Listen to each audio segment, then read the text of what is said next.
台南吳金海岸擁有將近5公里的沙灘，不只是當地出名欣賞黃昏美景的地標。在政府陸續完成環境優化以後，準屋已經順利規劃經營，希望打造成台版邁阿密海灘。不過，海岸潛在危機就是沙灘流失嚴重。20年來，海岸線已經大幅度退舊超過30公尺，所以議會特別召開海岸流失的專案報告，因為除了護堤安全性，發電觀光競速挖殼擴寬沙灘，要求要有具體對策加成效。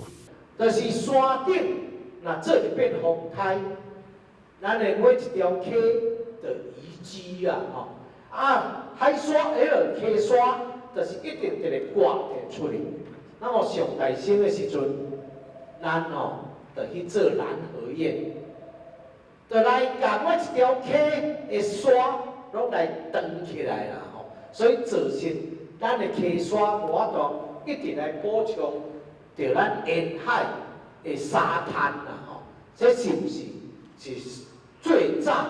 咱政府的措施始作俑者？你們可評估的成效是如何？我們都相信明天會更好，但是那是一個 roughly 的一個講法。我要講，作為專業的人士來說，你這邊給我們的訊息花了將近7億嘛，6.4是不是？好 ，OK。那你說明年改善會到什麼地步？整個海岸的防護，它有很多因素。第一個是漂沙，第二個是洋流。第3個是季風，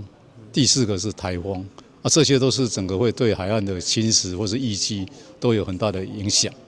所以在做任何的一個海岸防護工法之前，我們都要去做研究。那今天我們針對黃金海岸這一部分，那當然6合分署也針對這個黃金海岸，它有去做深入的研究。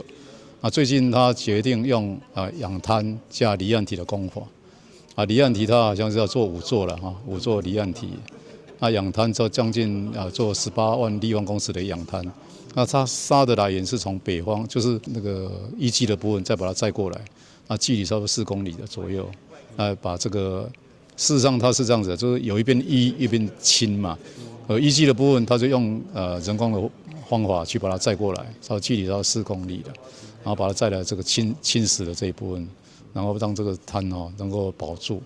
離岸體它最主要是防這個波浪我剛剛講說有洋流有波浪這一部分離岸體的部分是這樣子。原則上整個總工程費是離岸體3.2億養灘是3.2億，總共是6.4億我相信這個做完，因為是有做研究，應該可以達到一個海岸能夠保護的功能。